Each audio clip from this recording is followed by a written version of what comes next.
বাবা ওই দেখো, আম্মু এখানে একটা লোকের সাথে বসে আছে।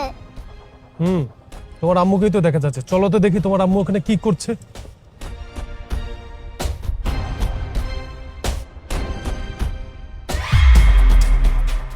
আচ্ছা, খুবই চমৎকার। এই তোমার অফিস, একটা বুড়ো লোকের সাথে বসে বসে প্রেম করছো? মেঘ, তুমি এখানে? কি তুমি না বলেছো তোমার অফিসে এক্সট্রা কাজ করতে হয়, ওভারটাইম করতে হয়, আর তুমি এই গাড়ির মধ্যে বসে একটা বুড়ো লোকের সাথে ওভারটাইম করতেছো?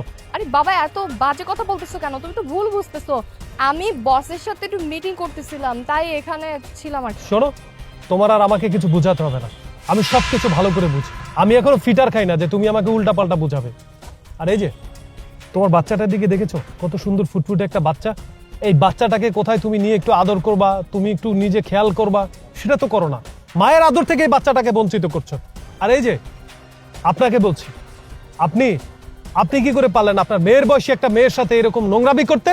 দেখুন মিস্টার, আপনার কোথাও কোনো ভুল হচ্ছে। দেখুন, আমি আপনার ওয়াইফের অফিসের বস, ঠিক আছে, আমি তো অফিসে তাকে সময় দিতে পারি না, সে অনেক কিছু আছে বুঝে না। এখন আমি যদি তাকে অফিসে এই জিনিসগুলো বোঝাতে যাই, অন্যান্য কর্মচারীদের চোখে অন্যরকম দেখা যাবে, একটা দৃষ্টিকটু লাগবে। যার কারণে আমি আপনার ওয়াইফকে এখানে নিয়ে এসে সেই অফিসের বিষয়গুলো বোঝাচ্ছিলাম। কম্পিউটারে তার মাথায় একটু জ্ঞান নেই, আমি তাকে বোঝাচ্ছিলাম যে কম্পিউটারে কিভাবে কাজ করতে হয়। আচ্ছা, আপনি কি বলেন, আপনি কি চান না যে আপনার ওয়াইফের আগামী 1 বছর পর পুরো তার প্রমোশন হোক? আরে প্রমোশন হলে তো তার বেতন দ্বিগুণ হবে, তখন তো আপনারই লাভ, তাই না? টাকাটা আপনার পরিবারে যাবে। এটা নিয়ে আমি বুঝি না, এটা নিয়ে আপনারা কেন এরকম করছেন। আপনি একটু বোঝার চেষ্টা করেন মিস্টার। আসলে আসলে আপনাকেই কি বলবো, আমাদের সমাজে শিক্ষার কোনো মূল্য নেই। সবাই শিক্ষিত হচ্ছে শুধুমাত্র সার্টিফিকেটের কারণে। অরিজিনালি যে তাদের জ্ঞানটা দরকার, সেই জ্ঞানটা তাদের নেই। এই যেমন আপনাকে আমি বুঝাচ্ছি, আপনি বুঝতেই চাচ্ছেন না। আপনার ওয়াইফের বেতন যদি দ্বিগুণ হয়, সেই টাকাটা তো আপনার পরিবারই লাগবে, আপনারা সচ্ছলভাবে চলতে পারবেন। এই যে আপনার বাচ্চাটা এখন ছোট আছে, সে আস্তে আস্তে বড় হবে। আপনি কি চান না আপনার বাচ্চাটাকে ভালো একটা স্কুলে, ইংলিশ মিডিয়াম স্কুলে আপনার বাচ্চাটা পড়ুক? আচ্ছা, কোনো কারণে যদি আপনার এই বাচ্চাটা অসুস্থ হয়ে যায়, তাকে যদি দেশের বাইরে নিয়ে চিকিৎসা করতে হয়, তাহলে আপনি কিভাবে করাবেন বলেন? আপনি বা কত টাকা ইনকাম করেন, আর ওরই বা এখন কত টাকা ইনকাম?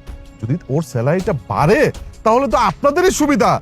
আপনার সন্তান হোক বা আপনার হোক, যে কোনো একজনের চিকিৎসার জন্য সে টাকা ব্যয় করতে পারবে। মানুষের দ্বারে দ্বারে ঘুরতে হবে না, বা কারো কাছ থেকে ধার দেনা করতে হবে না, বা জমি বিক্রি করতে হবে না। আপনি কেন বুঝতেছেন না এই জিনিসটা?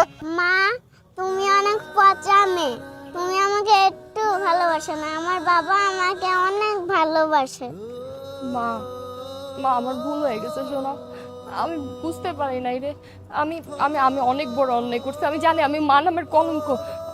মেঘ, আমাকে একটা সুযোগ দাও, আমার ভুল হয়ে গেছে, আমার প্লিজ ক্ষমা করে দাও।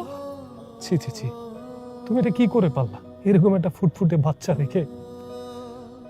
আমি আমার বাচ্চাটাকে স্কুলে দিয়ে আসি, স্কুল থেকে নিয়ে আমি অফিস করি, আমার কত কষ্ট হয় জানো? আমি সবকিছু মাথা পেতে নিয়েছি। তুমি আমাকে বলেছো বাচ্চাটাকে ভালো জায়গায় ভর্তি করতে হবে, আমাদের একটা ভবিষ্যৎ আছে, তাই আমি কিছুই বলিনি। আজকে যদি বাচ্চাটা না দেখতো, আমি তো বিশ্বাসই করতাম না। তুমি কি করে পারলা এরকম একটা কাজ করতে? তোমার কি একটু কষ্ট লাগেনি এই বাচ্চাটার জন্য? ঠিক আছে, তুমি যখন তোমার বাচ্চাকে ছেড়ে, আমাকে ছেড়ে নোংরামি করতেই পারবে, ওকে করো, কোনো সমস্যা নেই। আমার সাথে তোমার আর কোনো সম্পর্ক রাখার দরকার নেই। আর এই যে মিস্টার, আপনাকে বলছি, আপনি আমার সংসারটা ভেঙেছেন, মনে রাখবেন আপনার সংসারটা একদিন ভেঙে যাবে। আপনাদের মতো এরকম কিছু নষ্ট মানুষের জন্য আমাদের মতো মধ্যবিত্ত ফ্যামিলির মানুষের সংসার নষ্ট হয়ে যায়। আপনারা টাকার লোভ দেখিয়ে মধ্যবিত্ত পরিবারের মেয়েগুলোর মাথা খেয়ে ফেলেন। আমাকে আর কি বুঝাবেন? আপনি আমাকে কি বুঝাইতে আসছেন? আপনি চুপ থাকুন, আমাকে আর একটু কিছু বোঝানোর আপনার প্রয়োজন নেই। আর এই যে তোমাকে বলছি, আমার মেয়ে আর আমি তোমাকে ছাড়া থাকতে পারবো। মা, তুমি কি তোমার মাকে ছাড়া থাকতে পারবে আমার সাথে?